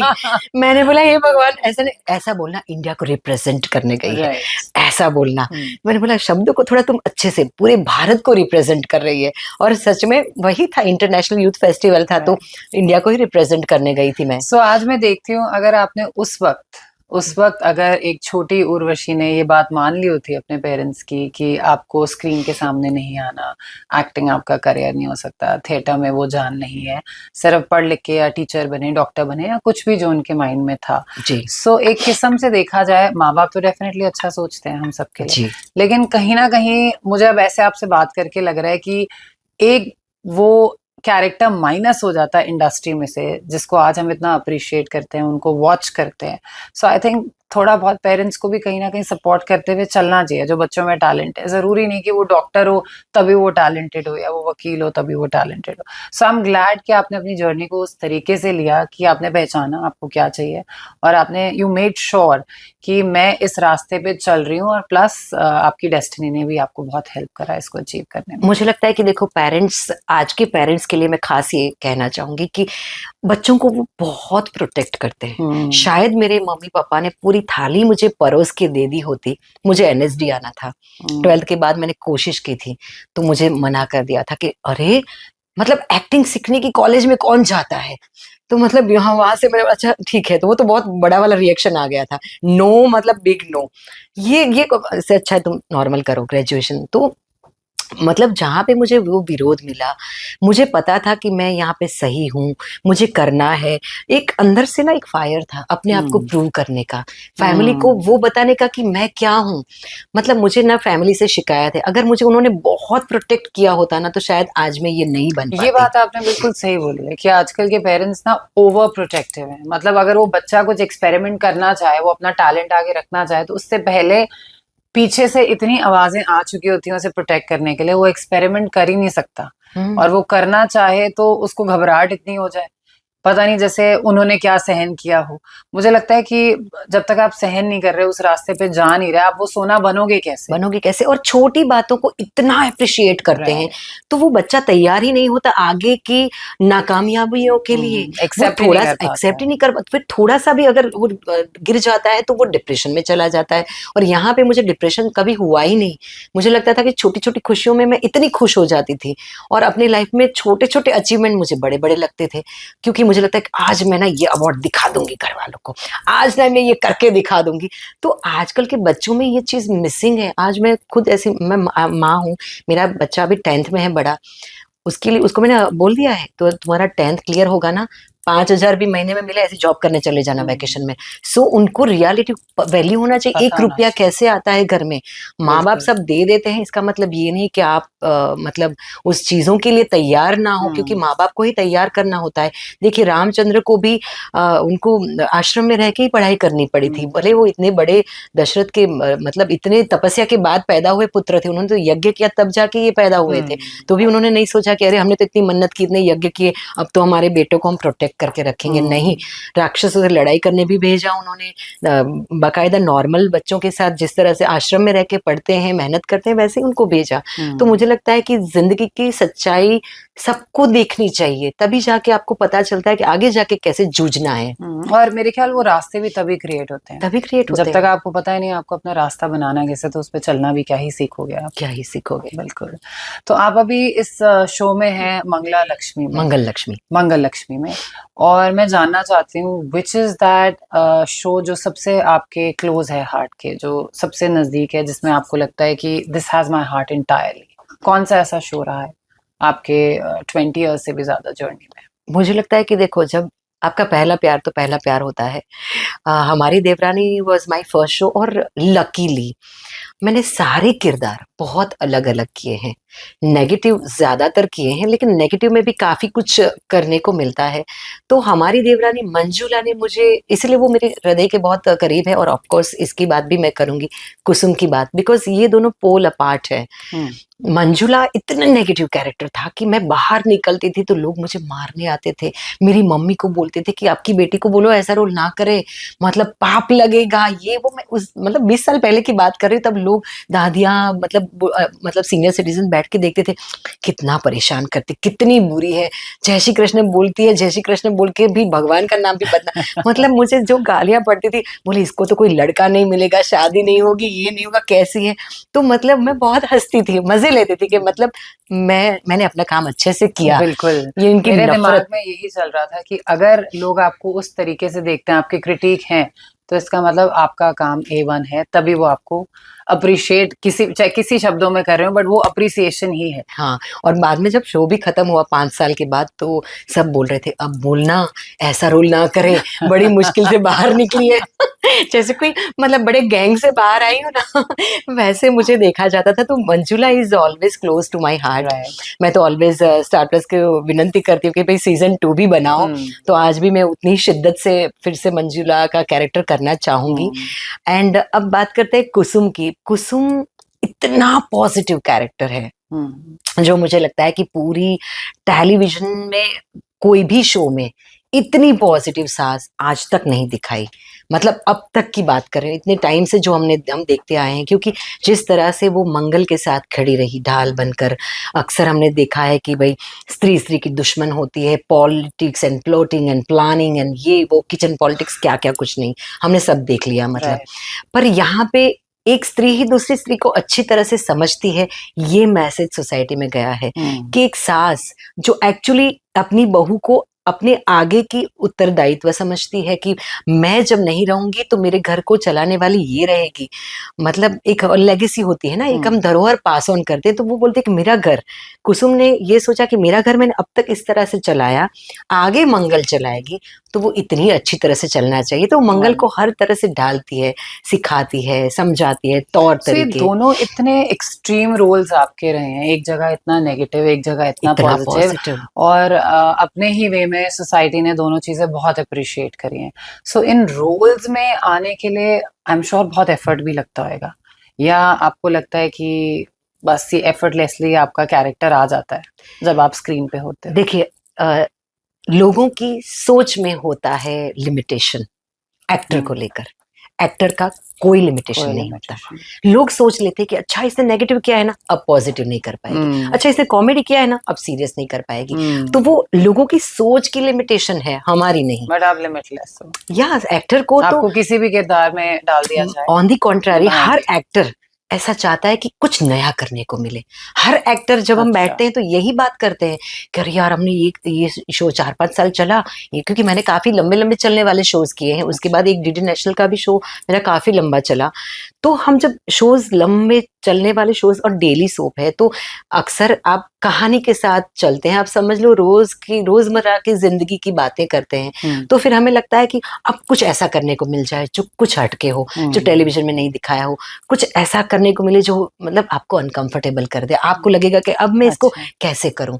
तो हर कैरेक्टर मतलब आप रेडी रहते हो चैलेंजेस फेस करने के? जी, हर एक्टर वो मोनोटनी नहीं चाहिए कि अच्छा वही अगर उस रोल में कंफर्टेबल है तो पर करना पड़े, तो उसको भी हम बहुत बखूबी करने की कोशिश करते हैं कि भाई इसको लोग बोर नहीं होने चाहिए। ऐसा हम अच्छे से करें कि भाई ऐसा मतलब लोग देख के कि नहीं अब चलो हटाओ चैनल चेंज करो, वो नहीं होना चाहिए। सो हमने अपनी शुरुआत करी थी इस बात से कि हाँ मतलब ग्राउंडेड रहना बड़ा मुश्किल है इंडस्ट्री में, बिकॉज आपको इतना फेम मिल जाता है, आपकी फैन फॉलोइंग इतनी होती है, लोग लिटरली लाइन लगाते हैं कि एक बार वो हमसे बात करें या हमारे को उनका मैसेज का कोई रिप्लाई आ जाए। सो अमिड्स ऑल ऑफ दिस आप अपने आप को ग्राउंडेड कैसे रखते हैं? मैं अपने आप को एक ही चीज हमेशा कहती हूँ कि इस पृथ्वी पर कुछ भी परमानेंट नहीं है, कुछ भी नहीं है। तो आप अभिमान किस बात का करते हो, या आप ग्राउंडेड क्यों नहीं हो? इस मिट्टी से आए हो, मिट्टी में मिल जाना है। बिना कपड़े आए थे, बिना कपड़े जाना है। कुछ भी आप लेके नहीं जाते हो। तो ये मन और ये शरीर है ना, उसी को सब कुछ मोह माया है, सब कुछ अच्छा बुरा लगता है।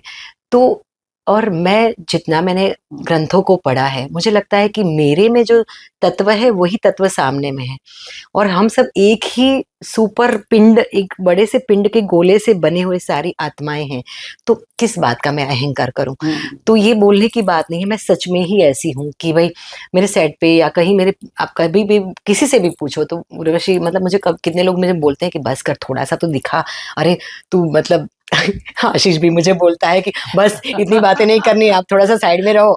मतलब मतलब वो तो मुझे बहुत टोकता रहता है। तो मतलब मेरे साथ जो भी मेरी टीम है सब मुझे अक्सर बोलते हैं कि थोड़ा सा, मैंने बोला नहीं नहीं वो बेचारी इतनी दूर से आई है, नहीं नहीं थोड़े पिक्चर से लेते हैं। और फिर वो सारी बातें करने भी बैठ जाते हैं, पता है इसके साथ ये हुआ वो हुआ। आपका शो देख के ना मेरी सास ने भी मुझे ताने मारना बंद कर दिया, आपकी वजह से मेरी सास। तो मुझे लगता है कि वो अपना पूरा दिल खोलने बैठ जाता है, मैं उसकी इतनी बात भी ना सुनूं। तो मतलब यही तो मजा है जिंदगी का एक्चुअली। ये तो सब नकली है, हम जो कर रहे हैं स्क्रिप्ट पढ़ के डायलॉग बोलते हैं, परफॉर्मेंस करते हैं, ये एंटरटेनमेंट के लिए करते हैं। लेकिन जब वो एंटरटेनमेंट किसी की जिंदगी को इतना छू लेता है, उसकी जिंदगी को बदल देता है, और वो बदलाव बिल्कुल रियल है, तो क्या मैं इस रियल बदलाव को ना सुनूं, उस रियल रिएक्शन को? मुझे तो ऑन दी कॉन्ट्रारी ज्यादा मजा आता है लोगों के साथ बैठ जाना, उनके साथ खाना खा लेना, उनके साथ उनके जैसा हो जाना। उनको बहुत अच्छी साड़ी पहनी है, इतने खुश हो जाते, सच में आपको पसंद है, कसम से वो लोग लेकर आते हैं। आप अगर कुछ बोल दो। तो ये लोग आपको मोस्टली सेट पे मिलते हैं या कहीं आप शॉपिंग के लिए नहीं, जा राइट, रहे हैं या शॉपिंग के लिए, शादियों में, या हम कहीं जाए तो पता चल जाता है कि हाँ, परफॉर्मेंसेस पे भी जाएं या हाँ, कोई जैसे इवेंट्स पे मैं अभी भी थिएटर करती हूँ, तो मेरा अभी जस्ट एक शो चल रहा था, प्यार में है ट्विस्ट। तो वो थिएटर मतलब लोग आते हैं, मतलब तो जैसे शो खत्म होता है कर्टन कॉल होता है, आपको पता होगा। तो कर्टन कॉल के बाद पब्लिक आती है स्टेज पे मिलने के लिए, बात करती है। और जब उनको पता होता है कि अच्छा इस नाटक में तो वो कुसुम है, तो वो स्पेशली वो देख के आते हैं कि हम उनको वो सारी बात बताएंगे। या शादियों में मैं जाती हूँ, या तो मैं अक्सर अपना रिलीजियस मीटिंग्स होती है, श्रीमद् भगवद गीता की कथा चलती है, या कहीं कोई पूजा अनुष्ठान या ऐसी कोई चीजें चलती है, तो मैं अक्सर कोशिश करती हूँ कि टाइम निकाल के जाऊं, तो वहां पे लोग मुझे मिलते हैं। और मुझे पसंद है लोगों से इंटरेक्ट करना, क्योंकि हम तभी तो जान पाएंगे कि लोगों के दिलों में क्या चल रहा है, हम कहाँ हैं, कहीं कहीं सही है, कहाँ गलत है। कभी पानी पूरी खाने का मन हुआ तो छुपा के देखा, पानी पूरी वाले ने पहचान लिया, अरे मेरी मम्मी आपका सीरियल बहुत देखती है, तो वो रिएक्शन मिल जाता है, तो मजा आता है उस मोमेंट का। पानी पूरी खाने से भी ज्यादा मजा उस चीज का आने लगता है कि सही है। अप्रिसिएशन, तारीफ किसको नहीं पसंद, किसको नहीं पसंद। और अगर मेहनत करके वो चीज मिल रही है तो उसका स्वाद अलग ही होता है, there is no doubt about it. So last not the least, but I would want to hear from you, what does success and fame mean to you? हालांकि आपने काफी सारी बातें इसी सवाल में बता दिया था इससे पहले वाले, बट फिर भी जो लोग आज हमें वॉच कर रहे हैं उनके लिए कोई मैसेज आप देना चाहते हैं, या कुछ लेडीज को कुछ ऐसा स्पेशल कन्वे करना चाहते हैं जो आपको रोज देखते हैं डेली सोप्स में? मैं एक special message not only ladies but सबको देना चाहती हूँ कि बचपन से हमें सिखाया गया है कि खुश रहना सीखो, स्माइल करना सीखो, मतलब पर हमें किसी ने कभी ये नहीं सिखाया संतोषी होना सीखो, कंटेंटेड। मतलब आपको जो आपके पास पड़ी है ये कॉफी, उसमें आपको संतोष नहीं है, दूसरी चीजों में मन भटक रहा है, आप उस चीज को भी इंजॉय नहीं कर पाते। मैं हमेशा मेरे बच्चों को भी सिखाती हूँ कि जो ग्लास आधा खाली और आधा भरा, वो बोलने में बहुत आसान लगता है, लेकिन जब अप्लाई करना पड़ता है लाइफ पे, खुद पे या घर के लोगों पे, तो वो सब बातें ही रह जाती है। पर ये बातें अगर आपको सिर्फ बातें तक सीमित नहीं करना है, तो बचपन से आप इंजीनियरिंग सही करो, आप उनको वो आधा भरा हुआ चीज दिखाना सीखो। आप सक्सेस की बात कर रहे हो, मुझे तो मेरा दिन अच्छे से निकल जाए, मुझे लगता है मैं सक्सेस हो गई, क्योंकि कल किसने देखा? आप उस बात की कल्पना करके खुद को इतना पीड़ित कर देते हो, प्रताड़ित कर देते हो, दुखी कर देते हो, जो होना ही नहीं है। और आप कभी भी फ्यूचर में जाके टाइम ट्रैवल करके चीजें ठीक करके नहीं आ सकते। पास्ट का आप अरे मैंने क्या गलती कर दी, मैंने ये क्यों कर दिया, आप इतना रोते रहते हो। अब पास्ट में जाके आप कभी कुछ ठीक नहीं करने वाले हो, तो जो कुछ भी है प्रेजेंट है, हाँ लीव नाउ, अभी अभी। और सक्सेस यही है। आज मैंने अच्छे से यहाँ पे पॉडकास्ट में आने से पहले मेरी कुक नहीं थी, मेरे बच्चों को बिरयानी खानी थी मेरे हाथ की, मैं भागा भागी करके उनके लिए प्रॉपर वेज बिरयानी बना के आई। मुझे लगता है वाओ, मैं सक्सेसफुल हो गई, अच्छे से आ गए सब कुछ, वो खुश हो जाए, क्योंकि मेरे मतलब उनको मेरा थोड़ा सा टाइम मिल जाए, तो उनको लगता है कि मम्मी के हाथ का स्वाद मिल जाए। और मैं यहीं पे भी यही कोशिश करती हूँ कि एक माँ के तौर पे मैं उनको उनकी लाइफ में क्या क्या कर सकती हूँ। तो आपका रूटीन टफ रहता है? वेरी टफ, वेरी टफ, क्योंकि हम लोग हाउ टफ? समझो कि हमारी शिफ्ट होती है 12 घंटे की, 13 घंटा ऐसे ही एक बफर गिना जाता है, तो मतलब 13 आवर्स आप कर लोगा, ऊपर से मुंबई का ट्रैफिक, तो आप अभी तो पूरा रास्ता खोद रखा है। कभी कभी मुझे लगता है कि जो जहांगीर है ना, कोई खजाना गाड़ के गया है और लोग खजाना ढूंढ रहे हैं, ढूंढ रहे हैं, मिल ही नहीं रहा है, इसलिए बार रास्ता बार खत्म ही नहीं हो रहा है। इसलिए पूरा खोद के रखा है। तो इस चक्कर में आजकल मेरी 40-45 मिनट लग जाती है। तो मतलब समझो 2 घंटा आने जाने का, और 13 घंटे की शिफ्ट, 15 घंटा ऐसे हो गए, और समझो कि आधा घंटा पौना घंटा ऐसे ही बढ़ जाए, तो 16 घंटा आप घर से बाहर रहते हो। फिर आपका पर्सनल लाइक नहाना धोना, पूजा पाठ, राइट, थोड़ा सा घर में इंस्ट्रक्शन देना, फैमिली उसके के लिए आप साथ। बचते ही नहीं हो। क्योंकि बाकी घर के लोगों को भी उनकी कामों में निकलना है, बच्चों को स्कूल में जाना है, मेरे हस्बैंड को उनके ऑफिस जाना है, तो सबको भी अपनी लाइफ की रूटीन्स फॉलो करने हैं। उसमें कहीं ना कहीं हमें थोड़ा टाइम मिल जाता है। अच्छा ये है, कुछ चीजें वॉइस नोट में छोड़ती है, कुछ चीजें लिख के छोड़नी पड़ती है। बिल्कुल। मैंने घर में एक ब्लैक बोर्ड बनाया है, वहां पे कुछ चीजें लिख देती हूँ। तो ये सारी चीजें मतलब करनी पड़ती है। तो इट्स वेरी टफ मतलब। सो पर बड़ा मजा आया आपसे बात करके ऑनेस्टली। मतलब I think out of all the guest जितने जितने भी पॉडकास्ट मैंने करे, थैंक यू सो मच। ये वाला स्पेशल था। Thank you. इसमें बहुत सारी चीजें सीखने को भी मिली। शायद बहुत सारी चीजें खुद भी ऐसे जो मैं पर्सनली करती हूँ, तो मैं काफी चीजों से रिलेट भी कर पाई। जी। तो उसका एक अलग ही आनंद और स्वाद आया मुझे। तभी मैंने कहा ये थोड़ा सा ज्यादा स्पेशल लगा। So we'll just do a small quick fire round, जिसमें मैं एक दो सवाल आपसे पूछूंगी। पहला सवाल, one role you wish you had done. ऐसा कोई रोल अभी भी है जो आपको लगता है आप करना चाहते हो? बहुत सारे हैं, पर अभी बहुत मेरी सारे। रडार में है मनी हाइस्ट का प्रोफेसर। ओह अच्छा, नाइस, नाइस ना। Very nice. आई थिंक हालांकि वो गेम ऑफ भी। थ्रोन में भी काफी किरदार हम्म, कमाल के हैं, हम्म, लेकिन बारी बारी सब करना चाहती हूँ, लेकिन ये वाला ये वाला ऐसा कुछ करना हाँ चाहते हो कुछ अलग हटके। है। आई थिंक उसमें भी आप you'll fit well in that. Yes. क्योंकि जैसे मैंने बताया कि आपको देख के ही ऐसा लगता है कि जिस भी मतलब यू जस्ट लाइक वाटर की किसी भी कंटेनर में डाला उसी का ही रूप ले लिया, तो डेफिनेटली आप कर पाओगे। Thank you. One word for TV television industry. दाल मतलब चावल एक, सब्जी रोटी ओके। रोज का। बिल्कुल सही।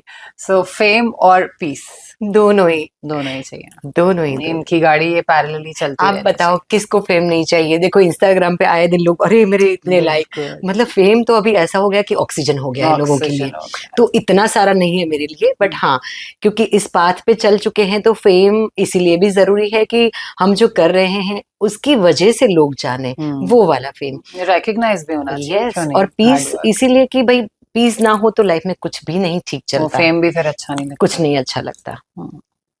One habit that you swear by, जिस पे आप कॉम्प्रोमाइज कर ही नहीं सकते हो, ऐसी कौन सी आपकी वो आदत है?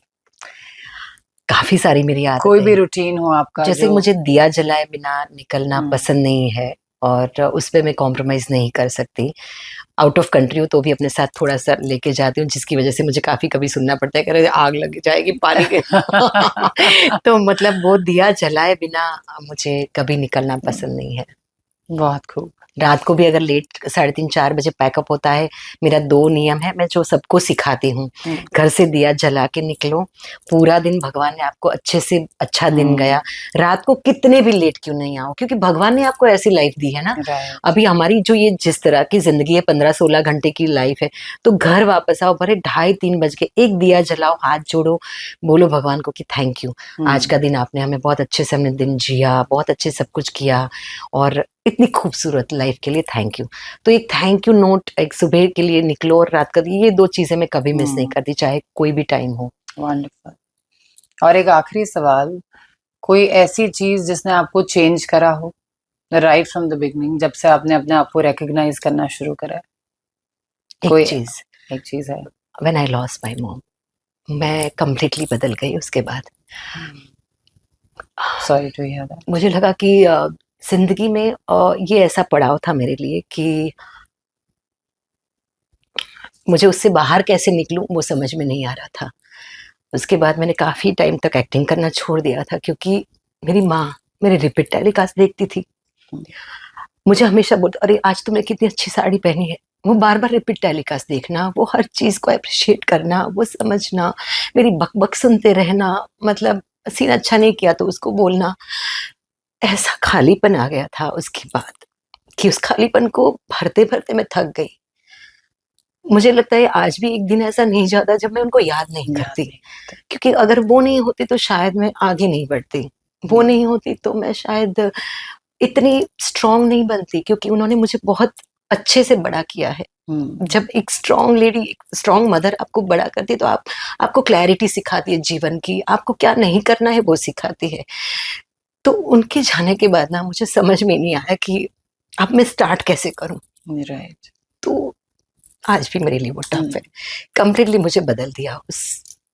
आई थिंक वो एक जो चीज़ होती है वो जगह तो कोई नहीं ले सकता है। डेफिनेटली माँ बाप की एक हमेशा अलग ही जगह होती है, बट उसके पीछे खूबसूरती ये है कि आज जो हम हैं और जहाँ हम बैठे हैं ये भी उन्हीं का ही बना है। हाँ, और मैं उन्हीं अक्सर की वजह देखती हूँ से। कि मुझे बहुत अफसोस होता है कि कुसुम जितना खूबसूरत कैरेक्टर तुम नहीं देख पाई, मैंने नई गाड़ी ली तुम नहीं देख पाई, मैंने आज ये किया तुम नहीं देख पाई, मैंने इतना वेट लॉस किया तुम नहीं देख पाई।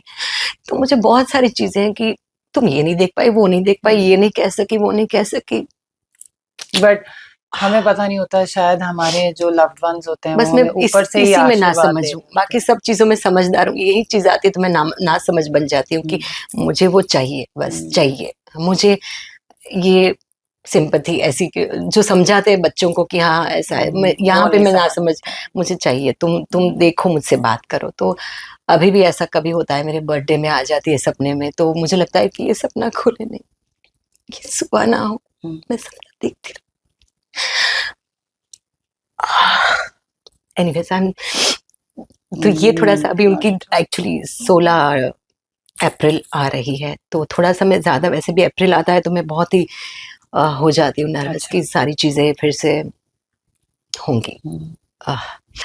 देखो, पूरी दुनिया में कितने भी करीबी रिश्ते हो, मतलब एक दूसरे के लिए लोग गाना गा लेते हैं, बोले तुम्हारे लिए मैं चांद तारे तोड़ के लाऊंगा, ये कर दूंगा वो कर दूंगा, सब बात गलत है। सब आपका यूज करते हैं, दुनिया में हर एक रिश्ता आपका कहीं ना कहीं यूज कर लेता है। कहीं ना कहीं वो लोग मतलब समझ लेते हैं कि हाँ इसको इतना, मतलब ये कर लेगी, ये एडजस्ट कर लेगी, ये यहाँ पे वो कर लेगी, निभा लेगी। लेकिन एक ही रिश्ता ऐसा है जो आपका कभी यूज नहीं करता, वो आपकी माँ है। आपकी माँ कभी आपका यूज नहीं करती, वो खुद अपना यूज करवा लेती है, वो आपके पीछे लुट जाती है, बर्बाद हो जाती है, मिट जाती है।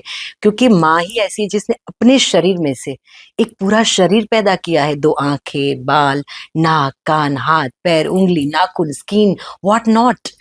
और जैसे ही बच्चा बड़ा हो जाता है, समझदार हो जाता है, उसको लगता है कि अच्छा मैं ये, मेरा नाम ये है, मैं ये हूँ, मैं वो हूँ। पर वो माँ के लिए तो अपने बॉडी में से बनाया हुआ एक अंश है, तो वो कभी उसका यूज नहीं करती। बाकी आपके आसपास के सभी रिश्ते आपका यूज करते हैं, सब कोई आपका यूज कर लेते हैं। तो और आप खुद भी कभी कभी इमोशनल होके, भावुक होके करवाते हो खुद का यूज, प्यार में बहकर या कुछ भी, आप लालच में आके कुछ भी करके आप खुद भी यूज करवाते कई हो। बारी फैमिली को जोड़े रखने के लिए भी हाँ, करना पड़ता है। कभी त्याग के नाम पे, कि कभी खुद को अच्छा दिखाने के नाम पे कि नहीं मैं बहुत आइडियल बहू या ये या वो फलाना ढिमका बनना चाहती हूँ, तो उस चक्कर में एक मोहरा पहन के रखा है, उस मोहरे को बनाए रखने के चक्कर में आप खुद का यूज करवाते हो। बट मैंने देखा है उससे इतनी फिर भी जिन्हें अप्रिशिएट नहीं करना वो नहीं करते हैं, नहीं करते। चाहे आप उनके लिए कितना भी कुछ करते रहें, या फिर आप वाकई में उनके लिए you giving all your love and your heart, पर फिर भी मैंने देखा है कभी समझ नहीं आता कुछ लोग, कभी समझ नहीं आता। इसलिए मैं हमेशा लोगों को बोलती हूँ कि खुद को पहचानो, खुद को जियो। मैं सभी को, जब मैं थिएटर वर्कशॉप करती थी, सबको एक क्वेश्चन पूछती थी कि आपके जीवन में सबसे ज्यादा जरूरी क्या है। 90% लोग गलत जवाब देते थे, बोलते मेरी मम्मी जरूरी है, मेरा बॉयफ्रेंड, मेरा ये, मेरा वो, मेरा बच्चा ये। तो मैंने बोला अच्छा, सब गलत हो। आपके जीवन में सबसे ज्यादा जरूरी आप स्वयं हो। आप ही नहीं रहोगे तो लोग बोलेंगे अरे वो बहुत अच्छी थी, बहुत हेल्पफुल थी, ऐसी थी वैसी थी। 4 दिन सारी अच्छाइयाँ सबको याद आ जाएगी, 5वें दिन वही सब इडली सांभर खाएंगे, पानी पूरी खाएंगे, पार्टी करेंगे, आपको भूल जाएंगे। तो आपने क्या प्राप्त किया? कुछ भी नहीं। जिंदा थे तब किसी ने तारीफ नहीं की, मर गए तो एकदम आप इम्पोर्टेंट हो गए, तारीफ के पुल बटोरने लगे, किसने सुना? किसी ने नहीं सुना। तो बेहतर है खुद की तारीफ करो, कभी किसी का वेट मत करो कि अच्छा मेरा हस्बैंड मुझे अच्छा बोलेगा, मेरा भाई मुझे अच्छा बोलेगा, मेरे पापा मेरी तारीफ करेंगे, मेरा बेटा मुझे बोलेगा मैं कितनी परफेक्ट माँ हूँ। क्यों आपको किसी के सर्टिफिकेट की जरूरत है? आप खुद ही खुद को अप्रिशिएट करो ना, आप कितने महान हो, आप सब मैनेज कर रहे हो, सब कुछ, पूरा घर संभालते हो, खुद को सुंदर रखते हो, खुद का ध्यान रखते हो। बिल्कुल ठीक है, मैं अपनी फेवरेट हूँ, पहले मैं अपनी फेवरेट रहूं, फिर मैं आगे कुछ देखूं। फेवरेट से भी ज्यादा मुझे लगता है कि खुद की वैल्यू करो, फेवरेट रहना ना रहना, तभी आप वैल्यू भी कर पाओगे ना, यस, जब आपको पता है बस आपकी वैल्यू importance करो, क्या है। वैल्यू करो, खुद का ध्यान रखो, खुद को अच्छे से रखो, स्वस्थ रहो। बिल्कुल। क्योंकि मतलब मम्मियों को, पहले के जमाने की औरतों को कभी, आजकल सप्लीमेंट्स की देखो लाइन लग गई है, सब लोग सप्लीमेंट खाते, स्किन केयर करते, ये करते। हमारी मम्मियों को कहाँ पता था, इतने बच्चे पैदा करते थे पहले के जमाने के लोग, बिल्कुल। बेचारों को किसी को कुछ नहीं मिलता था, कोई पूछता तक नहीं था। नहीं। तो अब जब समय इतना बदल चुका है तो खुद का ध्यान रखो, स्वस्थ रहो, मस्त रहो, आसपास की औरतों को भी अच्छे से रहना सिखाओ, spread happiness, spread positivity, spread learning, कि भाई ये चीजें सीखो, रादर देन और मतलब इंस्टाग्राम या बाकी कोई सोशल मीडिया की ऐसी चीजों के या पीछे फिर और किसी को प्लीज करने में अपनी जिंदगी निकाल दो। क्यों मुझे निकाल लगता है दो। बहुत एक फनी चीज है, बहुत जो फनी मैं चीज है। बहुत लोगों को देखती हूँ कि बस हम उनकी बुक्स में आ जाएं, बस वो हमें थोड़ा सा अप्रिशिएट कर दें, बस हमारी दोस्ती कहीं वहां पर हो जाए। आजकल जो चल रहा है वो बस ऐसा चल रहा है कि लोग एक दूसरे की बुक्स में बने रहना चाहते हैं, चाहे वो काम के लिए, चाहे वो किसी छोटे मोटे रिश्ते को निभाने के लिए, मगर वो रियलिटी, वो इंटेंसिटी बहुत वीक हो रही और कहते हैं ना कि जीवन में तूफान का आना भी जरूरी है, है। पता चलता है कि कौन हाथ छुड़ा के भागता है और कौन हाथ पकड़ के भागता है। तो लोग ऐसे होते हैं, जब तूफान आता है कोई हाथ छुड़ा के भाग जाता है और कोई आपका हाथ पकड़ के भागता है कि चलो हम इस तूफान से निकल जाएंगे। तो तूफान आने जरूरी है ताकि पता चले कि भाई जिसको हम खुश करने में, यस, किसी को खुश करने में पूरी जिंदगी निकाल दी और वही आपको छोड़ के भाग गया। और मैंने कहीं पढ़ा भी था कि आप अपने बच्चे को जब बहुत छोटा था उसको सीरियल्स में भी, अपने शोज में भी आप लेके जाते थे काम बिल्कुल, पे अपने, बिल्कुल। थोड़ा सा उसके बारे में बताएं। जी, हमारी देवरानी की बात है कि जब मेरा सिजेरियन हुआ था और बिकॉज मंजूला का तो कैरेक्टर जिस तरह से शो का नींव था, तो मुझे चैनल से फ़ोन आया, प्रोडक्शन हाउस से फ़ोन आया कि भाई शो पूरा हिल चुका है, टीआरपी गिर रही है, तो अब क्या करें, तुम्हारा सिजेरियन हुआ है तो क्या करें, तुम कब से आ सकती हो। और मुझे अच्छे से याद है वो 9th डे था मेरी सिजेरियन का। मैंने 1 मिनट भी नहीं सोचा, मेरे हस्बैंड को भी नहीं पूछा, किसी से नहीं पूछा। मेरे छोटे बेबी को मैंने देखा कि कर लेंगे ना बेटा हम, तो ऐसे मैंने देखा मेरे सामने कि हाँ तू तो कर लेगा, तू तो पूरे पेट में था, तो भी पूरे टाइम सेट पे, तेरे लिए थोड़ी नया है, हम कर लेंगे। मैंने बोला आप कहानी लिखो, मैं कल से आने के लिए तैयार हूँ। तो मुझे पूरी फैमिली ने बहुत डांटा था कि सिजेरियन है, मर जाएगी, ये होगा वो होगा, स्टिचेस तेरे हैं। मैंने बोला कुछ नहीं होगा, जब ऊपर वाला साथ देगा, अगर वो चाहेगा ना कुछ नहीं और होगा। मैंने देखा एक इनर वॉइस भी होती है, बराबर। अंदर से आपको पता होता है कि आपके लिए क्या और ठीक है मुझे और ना, आप ये कर पाओ। और मुझे तब ना उन सबके चेहरे दिखे जो हमारे सेट के लोग थे। इतने लोगों का घर चलता है, एक शो जब चलता है, अगर शो हिल गया है, अगर शो में कुछ आए तो मुझे वो रीजन नहीं बनना था।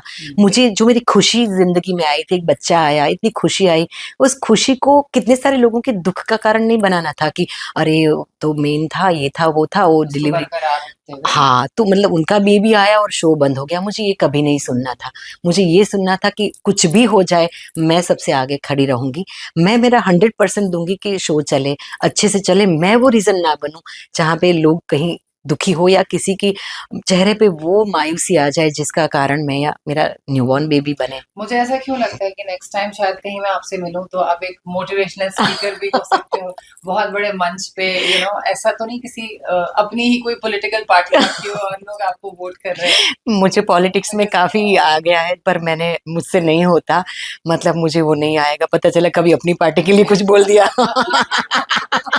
क्योंकि झूठ बर्दाश्त नहीं होता, नकली करना आता नहीं। मैं बोलती हूँ, मेरा ये टैगलाइन है कि मैं एक्शन और कट के बीच में ही एक्टिंग करती हूँ, बाकी पूरी अपनी रियल लाइफ है। तो एक्शन और कट के बीच में मुझे पैसे मिलते हैं, इसीलिए एक्टिंग करती हूँ, बाकी मैं एक्टिंग नहीं करूंगी।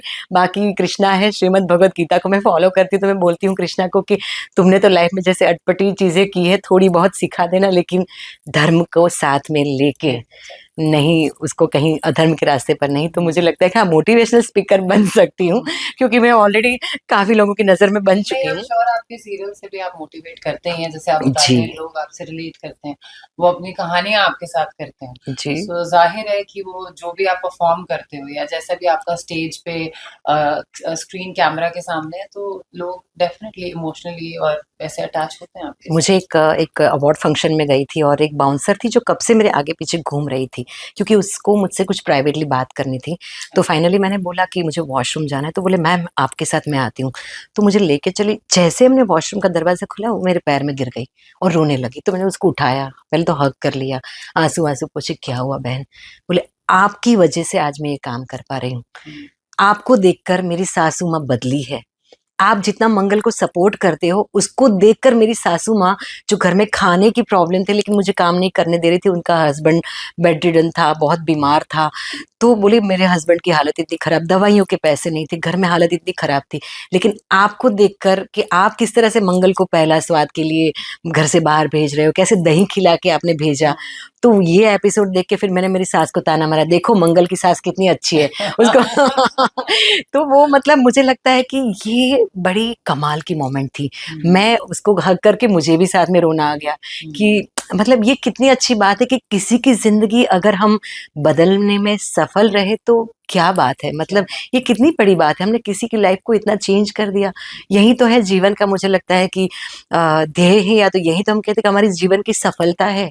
सफलता जो आप पूछते हो यही तो है कि हम कहीं किसी को खुश एक स्माइल दें जो नो प्योर है। डाउट, वैसे जीवन का स्वाद इसी में ही है। इसी में स्वाद अगर है। हम लोगों की लाइफ्स के साथ टच करते हुए, उनको कुछ सिखाते हुए, कुछ उनसे सीखते हुए चलें, तो इससे ऊपर कोई आज बात भी नहीं। मेरे घर के काम वाले हैं, जब मैं घर पे होती हूँ, ऑफ होता है तो वो ऐसे जंप मारती है जैसे बच्चा मम्मी के ऊपर मारता है, दीदी आज आप घर पे हो तो जंप मार के और मैं कभी नहीं कहती ये तो गंदी है ये सब तो मैं भी उसको वैसे हक करती हूँ, साथ में बैठ के खाना खिलाती हूँ। तो वो बोलते हैं कि सब मतलब बाकी अलग है और आप अलग हो, आपके साथ बैठने में मज़ा आता है। कोई भी ऐसा मतलब मज़ा, यही तो है आस्वाद जीवन का कि आप एक दूसरे के साथ बैठे, आपको मज़ा आए तो जीवन सफल हो गया। आप कैसे अरे यार ये कब यहाँ से जाए, जल्दी खत्म करे, वो नहीं है आस्वाद। आप जब तक रहो तो अभी-अभी मेरा एक रील मैंने शूट किया था कि आप अपने कर्मों से इतने सरल बनो कि हर कोई आपके साथ बैठ सके, हुँ। और आपके कर्मों से इतने महान भी बनो कि जब आप उठ जाए तो कोई बैठा ना रहे। तो बस यही है, आपके कर्मा ही है, आपका व्यक्तित्व ही ऐसा है कि जब आप बैठो तो पूरा झुंड बन जाए। एक ऐसा लगेगा कि हाँ, कहीं स्टोरी टेलिंग कर रही है।